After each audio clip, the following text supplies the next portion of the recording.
Thanks for tuning in to the 13th episode of the Handmade with Heart podcast. On this episode, I interview Erin from Tubular Gear. We chat about the challenges that come with sewing discarded cycling tubes that were destined for the landfill, the difference between a micro business versus a small business, and things you can do to make your small business more eco-friendly.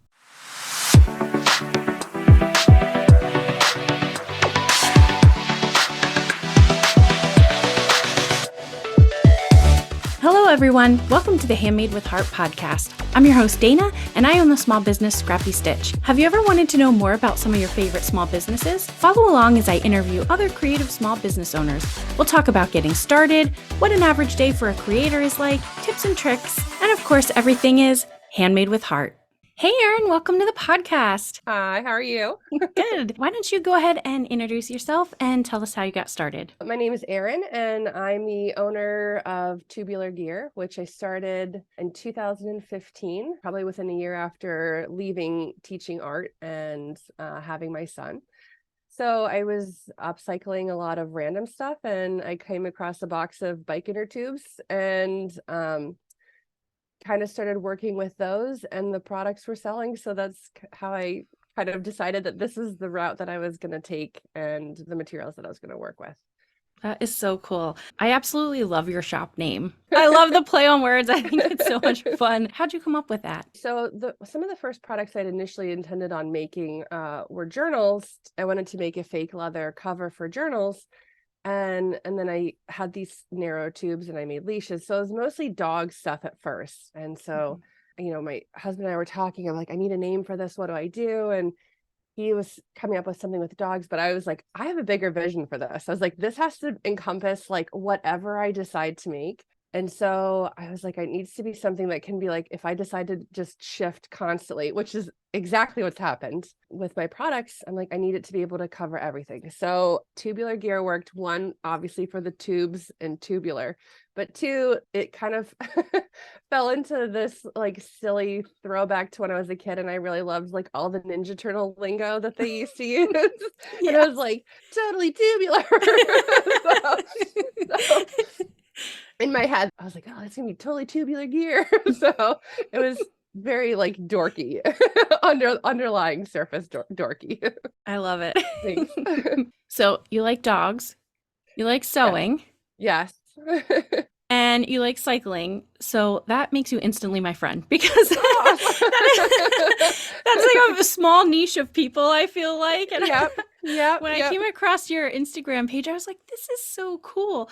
I actually found you on Instagram. You were on a camping trip and your camper got stolen. Yes. That was wild and unfortunate. Did you ever get it back or get any leads on it or anything? So that was a really crazy situation. Our camper got stolen when we were out in Colorado. Out of the hotel parking lot, and we ended up being able to finish our trip. I mean, we'd already like invested so much money to get out to Colorado, and like we didn't want to ruin the trip and just head home because we'd literally only been out there for 3 days out of like 21 days. But the news station linked our story to like a Denver Gives kind of thing, so people were able to donate money, and like I was not expecting that at all. We were just trying to find our camper, but people raised enough money for us to be able to replace it. So we have another teardrop camper. I mean, we had to, invest some more money to like get it with the way that we needed it to be. But yeah, people really taught me about how there's some, not great people in this world, but there's a lot more nice people. That's amazing. You do some cycling events too, right? You set up at some cycling events as well as markets. I do. I kind of sell at a combination of like small businesses and boutiques. And then I also do a lot of like craft and vendor events throughout the year. But I have gotten into the cycling scene. I'm doing Rothrock Grit this June, and we're actually working with, for the third year in a row, the Mammoth Gravel Grit Race, which is, the guy that works with me is amazing. And then I got started with the gravel ride up in Titusville. So it's kind of neat. And then I got invited to an all-women's cycling workshop up in New York this past summer. Oh, that's awesome. So I was able to kind of turn that into a trip with our new camper and set up there. So I don't cycle a whole lot anymore myself, but I know so many cyclists just from working with bike shops and also doing these really cool events that they, invite me to participate in. That's great. I saw on Instagram that the Mammoth cycling event, Yeah. you're making little pouches for them. Yes. That's so Yes. cool. The first year they had me do cups. I made a bunch of cups that said Mammoth on them. The second year, last year, I did like small squared off like mini zipper bags. And then this year I came out, well, this past year I came out with my large junk sack, which is also plan words. And he reached out to me and he's like, hey, can you do like a smaller version of the junk sack? I'm like, a small sack? You want me to make that? And he's like, well, I wasn't gonna go there. But yeah, I was like, absolutely, we can do that because it's great for carrying all your like a tube and a tire pry and I mean, just like all the little stuff, credit card or whatever you need to Mhm. carry with you when you're cycling and it fits in the back pocket. So yeah, That so that those is are so custom cool. for him. That's so cool. Now, did they reach out to you or did you reach out to them? Like, how did you get that deal they going? they reached out to me and part of what they provide their riders with is kind of like a welcome kit, like a t-shirt and some stickers or whatever. And he's just, for whatever reason, decided to include my products in there. So it's been nice working with him. He's great, the last couple years, and he keeps coming back to ask me for, another product each year. So it's been a nice relationship. And he found me, I think, probably through Instagram as well. That's amazing. Were you heading to an event that you were going to vend at when your camper got stolen or no? Well, No, that was no, we different. were we were just doing a family trip. So Oh, I felt so bad for you when I saw that. I read on Instagram that you majored in art education and minored in art history. How has that helped your small business? So I think, the art part of it and actually like why I started doing the tubular gear stuff was after I left teaching, at the end of each year, I would take any sketchbooks kids left behind because I'm a huge environmentalist. I'd Mhm. remove all the useful pages and I would hand stitch them into new journals. And that's why I needed the covers. And there's something like for me that's just so therapeutic about making art. So I was able to take the enjoyment that I have with making art and my understanding of it and turn that into a craft that was doable in short periods of time, like if my son was napping or in the evenings. And that's kind of been like I said, it started with journals because I love journaling and I love like making art, but it's kind of morphed into that and it's allowed me to really be continuously creative over the years and coming up with stuff and designing new things and figuring out the measurements or whatever I need to do to be able to like create something. I'm like, I don't know how to do half this stuff. It's just trial and error, but it's a lot of fun. So you salvaged all the bike tubes from local bike shops. Yes. They were probably so happy to get rid of them. Yeah.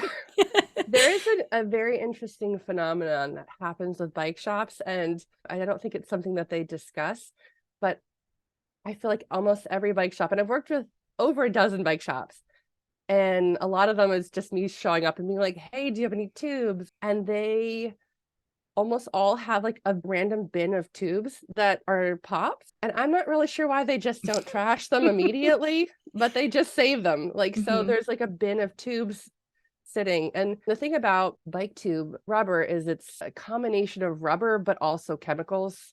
So Mm. it's really hard to recycle. So it's not like they're saving them for recycling because you really can't recycle them easily. They're not like the tires. It's a different combination of stuff. So Mhm. they're really junk, tubes. So every time I've showed up, they're like more than happy to just give them to me because they don't have any real purpose for why they're saving them. But I think it's just hopeful that like somebody like me comes along and is like, hey, you have a material that I could actually turn into some stuff. So can I have it for free? And I usually try to like hook them up with like a couple products or something like that as like a thank you for holding on to them and helping me out. I saw one of your reels that you clean all the tubes before you make them. Yeah. And sometimes there's slime inside. So Yeah. explain what slime is and why. I've gotten good about figuring out which tubes have this in them now, but in the beginning I was not. So people when they're riding will sometimes carry with them like it's like a fix-a-flat Mhm. basically. So it's a goo. There's several different brands from what I can tell. I've never used it myself. I've I just never did gotten either. splashed in the face with it. So it smells terrible. It's really disgusting. And so every so often I've like cut into a tube and like the air pressure that's still in there just like spittles all over, like the goo just spittles so all over me. I cannot use those tubes. Those tubes are gross and go into the trash. So I do save as much of the bike tubes as I can, but there's probably still about a third to half of the tubes that end up in the trash anyways, because it's portions of the tubes that I had to cut off that doesn't, I can't really sew with, or like it looks wonky, or it's covered in rust, or covered in, some of these tubes have been sitting in bikes for years and years and are dry rotted. I save what I can save, and I just have to know that even though it's not every tube, it's at least something out of the landfill. Something's gotten diverted a little bit longer. But yes, the bike filler is disgusting. Very messy, and all the tubes have a powder in them. So I try to work outside to do this, because as I cut the tubes open, there's just like a white, fine, like powdery, I think it's talc powder, like, or some sort of talc powder, which is probably not great to breathe in. So I try to be outside and get fresh air moving when I'm doing it. It's all very, very messy. That's why I end up washing them in the tub.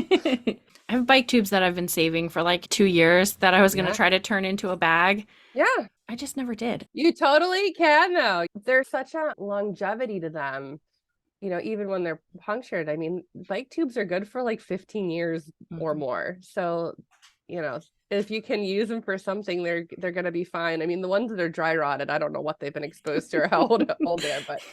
Do you have a semi-industrial or an industrial sewing machine? Because it's probably really thick to sew through the tubes. I started on a regular sewing machine and was using oil, like vegetable oil, to help feed the tubes through with, like with my help. It was an older machine I'd had for years, and that died about 6 months into it. And I kind of was at a point where I was like, do I want to keep doing this, or do I want to be done with it? Because I had to buy a new machine. And the industrial machine that I ended up getting was, it's like $1,500 for these machines. So it was an investment for me. I was not bringing in, much income at that point. And, we had our son. And so I had just stopped working. It was a big investment for me at that time. And I just decided to go for it. So I have it's a tack sew. It's very similar to like a console sewing machine, and the guy that sold it to me set it up and like taught me how to use it and everything, because I had no idea what I was doing. Like, I'm actually not that great at sewing. I'm like, despite the fact that I've been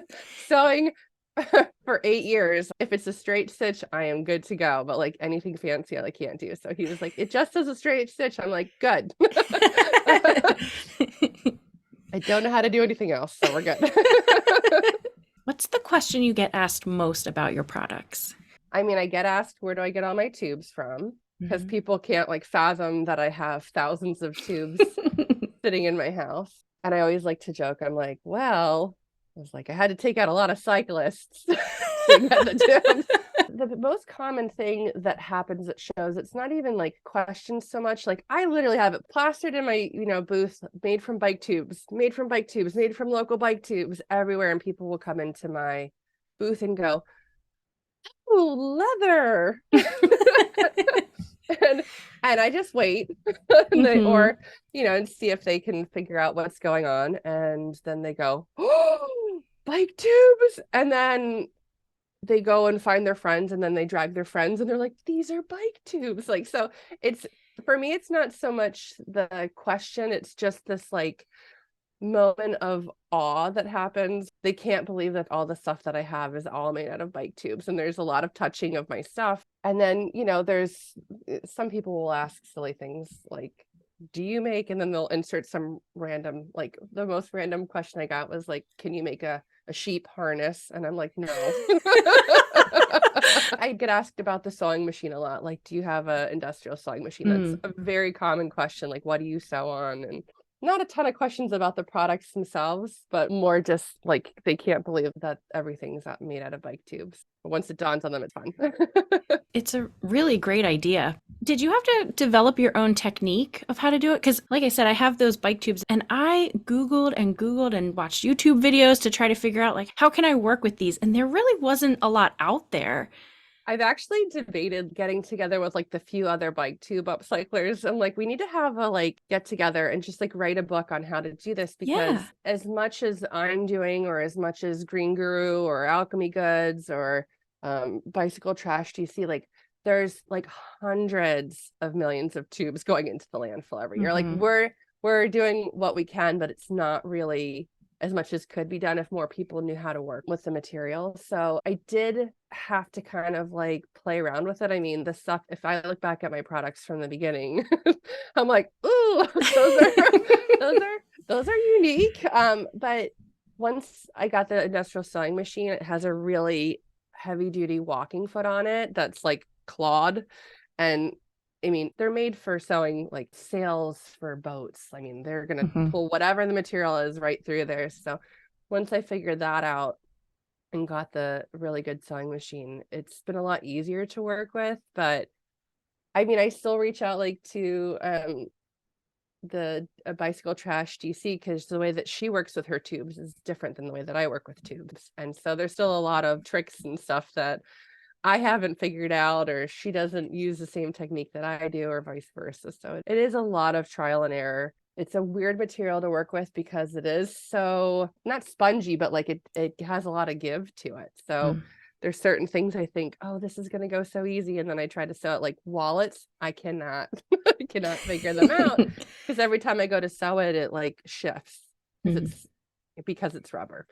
So I get, do you make wallets? No, I don't. Well, like hopefully one day I'll figure out how to do that. Yeah, it's been a lot of trial and error. A lot of frustrated days of me sitting down here and really trying to come up with something, and then at the end of it all having something I just end up giving away or throwing away because I can't figure out how to do it. You mentioned Green Guru. Years ago, I bought one of their bags for my bikes, and I use that all the time. And I was like, this is such a cool idea. That's why I was like, well, I'll save some. And they're just sitting in my garage. I should just send them to you. I mean, I take them, but it's not weird. I've had packages of like really stuffed boxes of tubes show up at my house, and every so often I walk outside and somebody who knows where I live is like dumped their tubes in front of my house, and I'm like, cool, there we go. I'll just add them to the pile and keep working on them.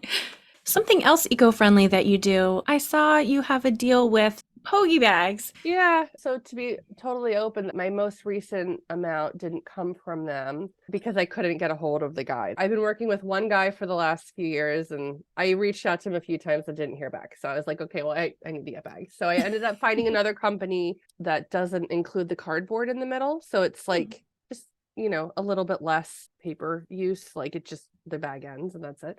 But yeah, I was working with Pogi for years, like 6-7 years.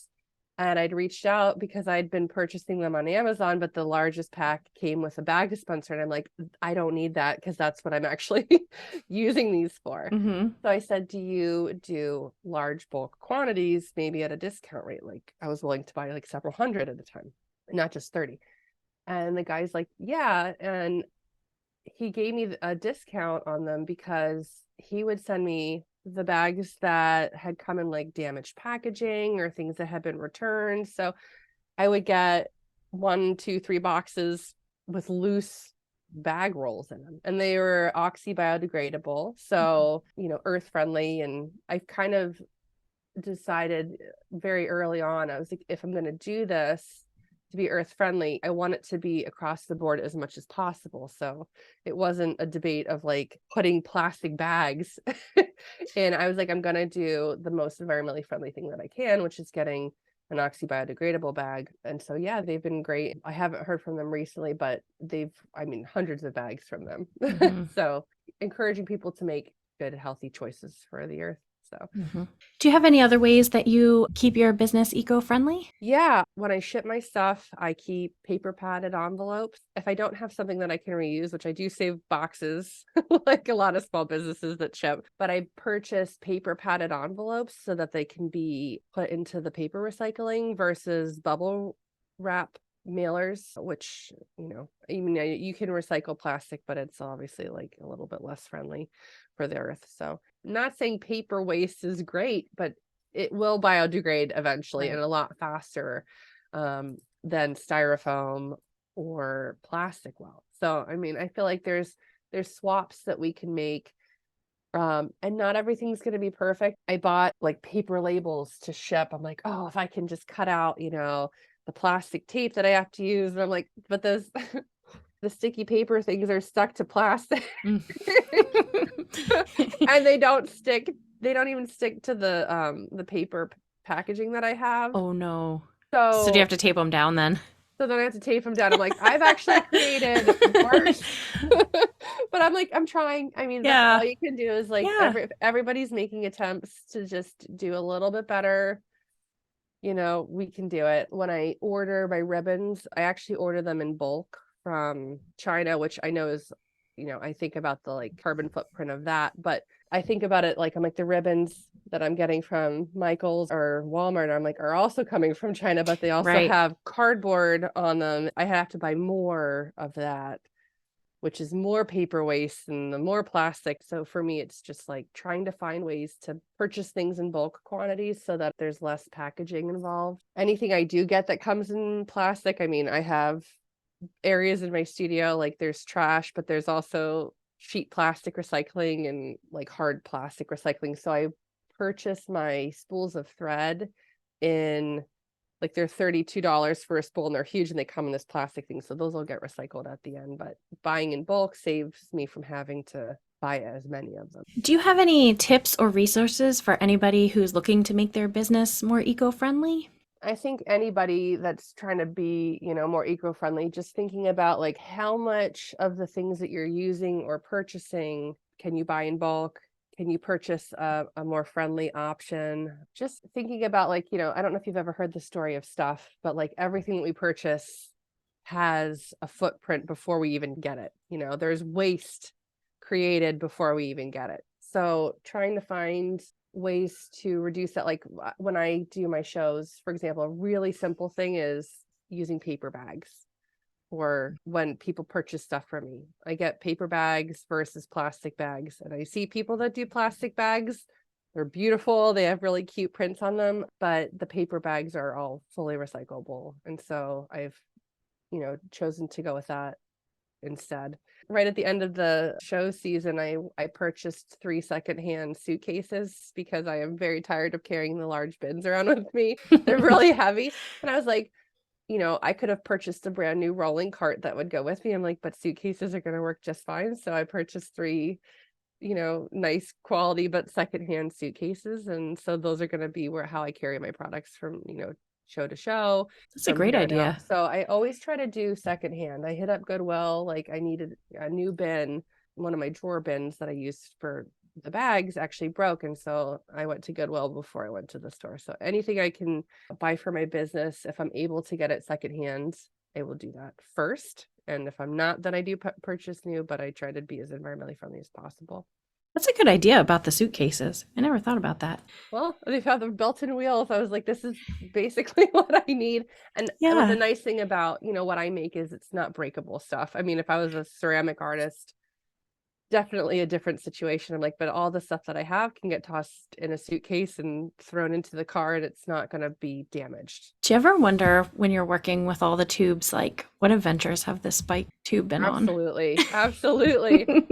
I do think about that, the family bike rides and like how many of these tubes were purchased during like for bikes that people bought during COVID because bike sales boomed during COVID. Yeah, they did. Yeah, I do think about that, especially the ones that have a lot of the patches on them. And I honestly don't use those ones because they're just really hard to work with all the patches on them. Not a whole lot of people patch them though. Those are the ones that I'm like, oh, somebody like took this tube out, patched it, put it back in and kept using it. And I'm like secretly cheering for them. I'm like, good for you for like being environmentally friendly. But yeah, I do think about the rides, and I get tubes that are for like smaller bikes, like clearly kids bikes and whatever. And just thinking like, where were they going or how many miles has this tube traveled? And like, I do think about all that stuff. I used to cycle to work for years. Like Did for you? yeah. My last 2 jobs, I was really close. I was like 2 miles away and then 5 miles away. Yeah. And so almost every day. I would like cycle to work, and I was so lucky. I had one flat because I always thought like, oh, I have to walk the rest of the way or like I'll be late. But That's awesome I though. was lucky. You probably, reduced your carbon footprint like a huge amount by just not driving. Well, and my area is not really very cycle friendly where I Hmm. live. Yeah. So there was a lot of people like, what is she doing? Oh my gosh. And when I first started, I had a mountain bike, like a clunky old mountain bike, and it took Yeah. forever. I have upgraded over the years, but It is yeah. funny, like the different types of bikes. So the Rothrock event that I'm doing, they're like, you should ride it this year. And I was like, but I don't have a gravel bike. I have a road bike and I have a hybrid mountain bike. But I'm like, do I just try to ride it? Like my husband's Mhm. like, I'll vend your tent for you. And I'm like, well, maybe I will try. I'm like not sure if I should try to get a gravel bike before doing the race, or like if I should just go with like blind ignorance and be like, I don't know any better. Like I'll just use my mountain bike. Mhm. I'm sure there's a good reason why there's gravel bikes, but I'm like, I don't know what that reason is yet. Mhm. So maybe I should just pretend to keep it that way. I was supposed to do unpaved the first year, Yes. Oh, in Lewisburg. Yeah. but I think the weather or something, it was really rainy. And like I am not a daring cyclist. If it's like perfect conditions, like I'll go and ride whatever, but Right. if it's like rainy and I don't know, I'm always so scared I'm going to get hurt. So Well, yeah, two years ago, it did rain. I saw lots of photos of the cyclists yeah. really like just mud the whole way.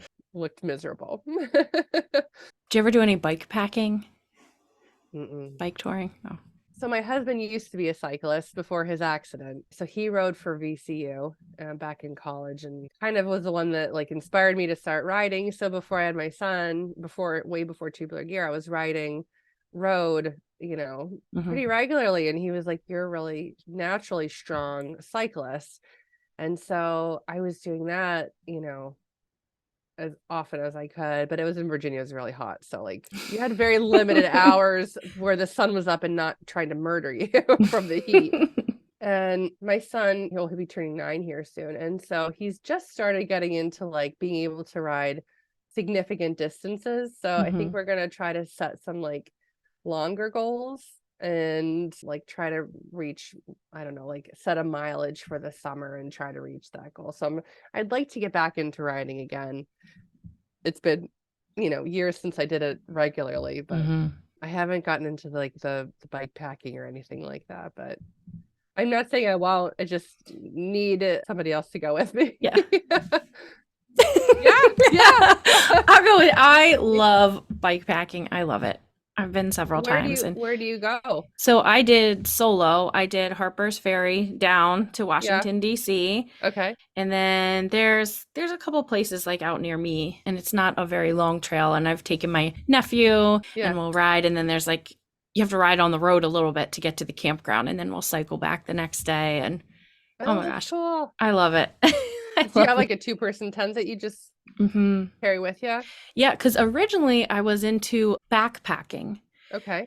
And then I got sick of carrying everything on my back. And I'm like, well, it sounds a lot better to just load up my bike Yeah. and cycle. And it is. Yeah. Oh, and there's a beautiful trail. This is where we'll go. It's the PA Grand Canyon. Oh, yeah, I've been there before. Yeah. So that whole trail I've cycled, I've bike packed that whole thing. You posted a reel on Instagram about how you make one of a kind items and why you don't add them to your website. Yes. Tell me a little bit about that. So working with tubes, I'm working with all different sizes of tubes. I have a whole stack of junk sacks and they're all just slightly different sizes. If I do post something like that online, I try to say like there's some size variation here. I'm happy to like send people stuff, but it is hard to put products online and give an accurate representation every single time because they're all just slightly different. And then specifically things like my journals, which is the one thing that is like the most artistic of all the things that I do. I very much try to do one of a kind journals so that everybody feels like they're getting something unique. And I've posted one of a kind journals online during like the slower seasons, like January, February, March, and forgotten that I put it up there and then taken it to an event, sold it, and then somebody will order it. I have a really hard time recreating certain things.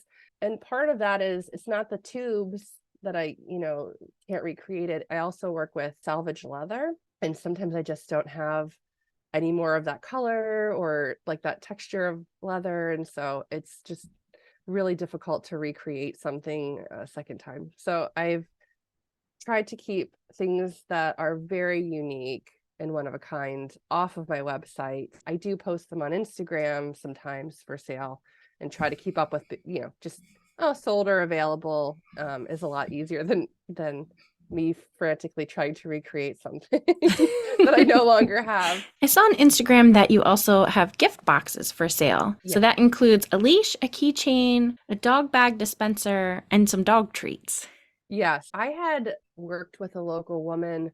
Her name is Marie Lane Bakery, and she makes dog treats that are like very, healthy and friendly and stuff. So one of the things I tried to add to my products this past fall and winter was the gift boxes where you're, taking the frustration out of trying to shop for a bunch of little things and being like, hey, you can get a whole gift box and all the stuff's in here, and you can just have it shipped wherever you want to and have everything already in this. So I did that gift box. I did a couple other ones, like one was like sticker based and had a couple tube products, but a lot of stickers, and some of it was keychains with a bottle opener and or bike themed stuff. Adding the gift boxes, especially during the holiday season, was kind of a new thing for me. And so it was a lot of trial and error and seeing what people might possibly like to order.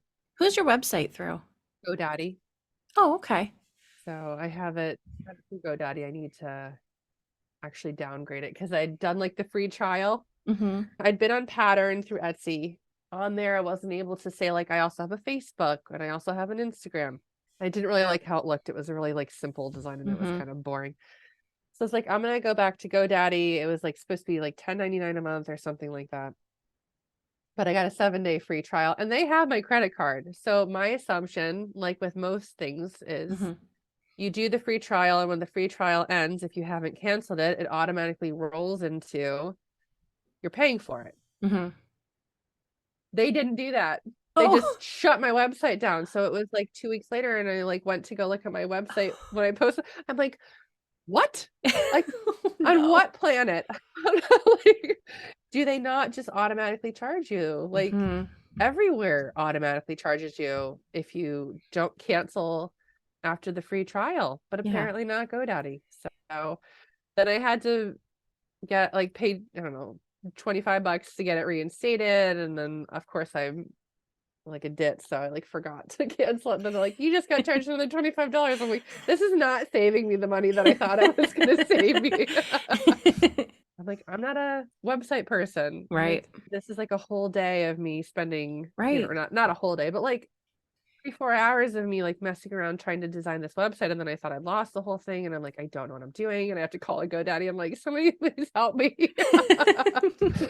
I heard you use the term micro business. I've been hearing that term more and more. Tell me about the difference between micro business and small business. So I think, at least the way that I've heard it and understand it, a small business is, several people working brick and mortar or online, but it's a few people that are working to create a business and sell products. And there's multiple people to do all of the things that go along with a small business, like websites and taxes and making and shows. And I mean, there's such a huge list of things, social media. Right. Then, especially because I'm in the craft market so much, a lot of the people that I know and I'm friends with are doing the whole thing themselves. They're running the whole show. They're doing all the making and all the business stuff on their own. So it's really just one person. So I'm like, a micro business or a nano business really describes what we're doing more appropriately than like, the small shop down the street that has like 3 or 4 employees at it. And they're both, very valid. There's just a different business model for those types of things. So I found, when somebody had referred to it as a micro business, I was like, that is absolutely more appropriate terminology for what I'm doing and what a lot of the people that I know are doing, where they're the only ones that are that are running the whole show. I've been hearing that more and more, and I just love that. It makes total sense. It does, because I feel like even with 2-3 people, it's like you can alleviate some of the stuff. I mean, I'm talking with like, I have a couple friends who had just opened a small business and it's the two of them. I'm like, but they have each other to be like, we need to work on taxes together, or we need to work on deliveries and I'll make it and you deliver it. And I'm like, there's a play off of being able to say like, I'm doing this portion, but you're going to do this portion. And then it's running, together, especially people that are just mostly makers. It's always interesting to me. And I'm like, I hate the like tax part of it. Me too.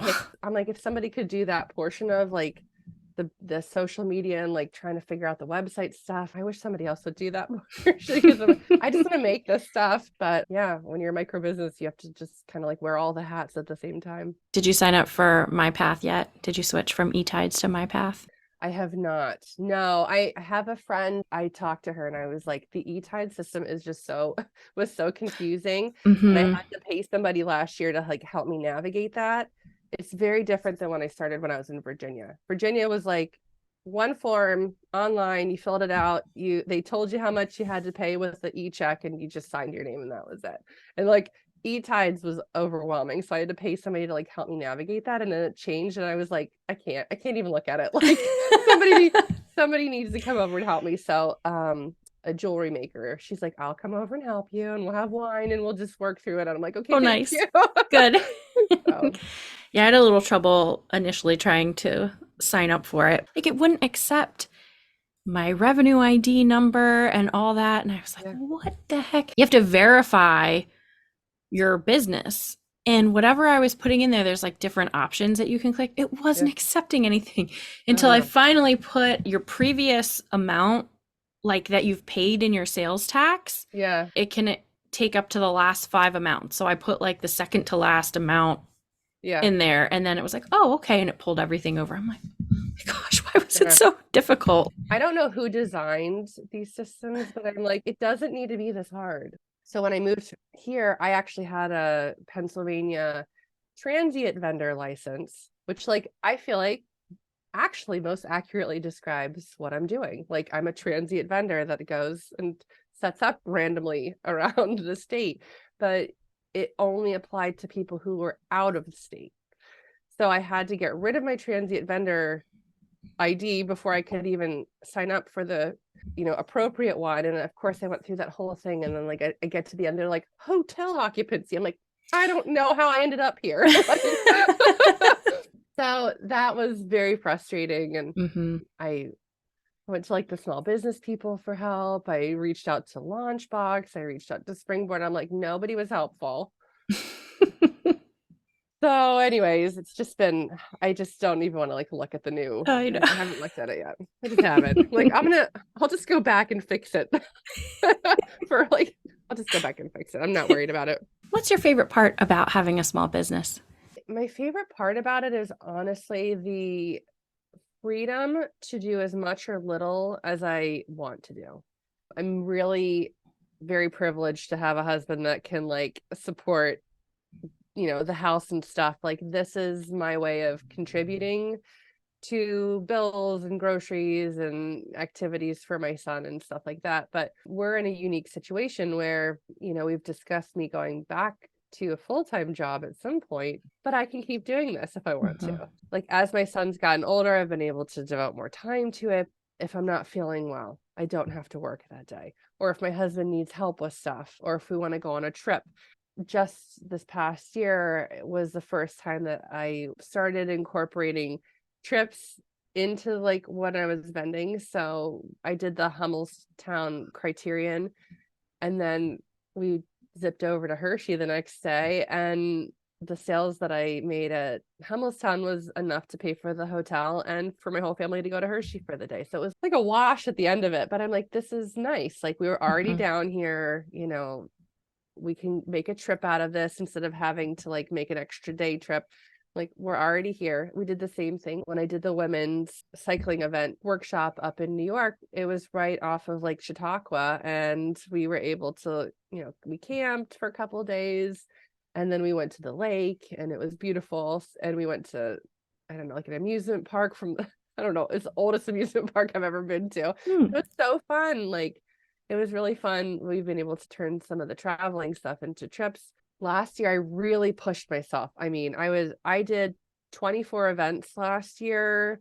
I picked up 3 more businesses carrying my stuff, and was just playing catch up constantly, and it Mhm. was wonderful and it was really exciting. I said, but this year I'm like, I'm gonna dial it back a little bit and try to do some larger events, like less little events, more larger events, and try to just move product through bigger events that way so that I have a little bit more time, especially in the summertime with my son, to like take him to the pool, or if we want to go on trips, it'll be a little bit easier. So that's what's so nice about it. I navigate how I want this to look. I've, been talking about potentially doing some like substitute teaching. I'm like, I can substitute and do my small business, or I can go back to work full time and do my small business. And Mhm.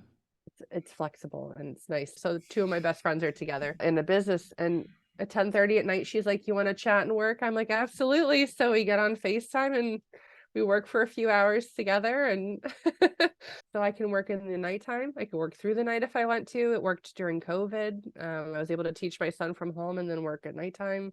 So it's been the flexibility is incredible. That's cool. So what's your best friend's name and small business? Give her a shout out. So my best friends are Heather and Sarah, and they have a small business that's called Amazing Grays, and it's a charcuterie box That's cool. delivery business. Well, they deliver to a couple local businesses, and they do beautiful work. I'm like, I could Mhm. not do what they do. But yeah, we had a girls' night and they put together a charcuterie box and said, why don't we make a business out of this? And they've been doing really, really well. It's fun. Yeah. I've done that before too. I'll go on Zoom with some of my other maker friends and, Yeah. we'll just hang out and talk and Yep. Yep. and work. We would be hanging out anyways, but I'm like, this way you can be comfortable in your house and Yeah. accomplishing what you need to do. And so I have a morning friend that I talk to her every morning on FaceTime, and I work, and then throughout the middle of the day I do the grocery shopping, or I take a nap, or I or read a book, whatever I need to do or have to do or feel like doing. And sometimes I continue to work, and then in the evening I call another friend and we chat. So it works. How many brick and mortar stores are you in right now? I'm in Kickstand Culture up in New York, East Aurora, New York. I'm in Poppy Road Boutique, and that's sort of near Erie. I'm in Curio Cool in Zelienople. I'm in the Bellefonte Art Museum. I'm in Jabibo Earrings in Bellefonte, and I'm in Bell Mercantile in Bellefonte, and I'm in the Gallery in Lamont. So I think that's all of them. That's awesome. Yeah, it's been fun. There's different stuff in each of them, so it's not like 3 of them are in Bellefonte, but the stuff that one place has, the other places don't necessarily have. So you can Mhm. kind of like get different things, different products that I have. What are your goals for this year? Well, my goal at the moment is to try to be more prepared for the remainder of the year. I have been attempting to stockpile products in a way that I haven't in previous years because I'd like to continue to grow and I'd like to do some bigger shows. I have some new events that I'm doing this year that I've never done before. Next weekend, I'm going to be up in Scranton for Mountain Fest, which looks amazing, but I've never done that before. And then I have some other art events that I'm doing. So just expanding, bigger shows, seeing what I can do with those. And if that's kind of a route that I want to pursue. The smaller shows are really fun and they're convenient when they pop up and they're local, but I really want to kind of expand out to other areas. I mean, hopefully get into some more brick and mortars. I'd really love to just do a few pop-up events or a few shows a year and then mostly sell my stuff through other people's brick and mortars so that I don't have to haul my tent all over the place. And Mhm. I love shows, but they are a lot of work. Mhm. I feel the same. Yeah. It's so great to network with people and meet new people, and you really get like a whole new audience of people exposed to your stuff. But the weather's hit and miss sometimes, and similarly to not wanting to, it's not fun biking. It's also not fun like setting up in the rain or snow and sitting there freezing all day and Mhm. or being sweltering hot and sweating the whole time. So yeah, I think getting into some more businesses would be wonderful. Well, we're nearing the end of the podcast, and that means it's time for your random fact. Do you have your fact for me? So I was trying to think of a random fact, and I mean, really, for me, the thing that I'd want people to take away from what I'm doing is, it's actually a quote. Is it okay if I share that? Sure. It's by Anne Marie. I'm not sure if I'm saying this right. Bonneau. And she said, we don't need a handful of people doing zero waste perfectly. We need millions of people doing it imperfectly. So even though what I'm doing is helping, and even though bikes are definitely a more eco-friendly way than, over driving a car, there still is waste that's involved with that. So finding ways to take things that might not be recyclable and turn them into products and adding to a circular economy is I think, one of the best ways that we can help keep things out of the landfill. And every year, hundreds of millions of tubes are tossed annually. So any way that we can kind of alleviate that would be a way to keep things out of the landfill and help the environment. So, My mom and I were driving and we were talking about the trash on the side of the road. oh, it's so bad. Yeah. And then she said, it seems like it's getting worse and worse. And I said, well, I think part of the problem is it's out of sight, out of mind, right? Like we take our trash and it's taken to wherever, landfill or wherever, and then we don't see it again. So you don't realize how much, Right.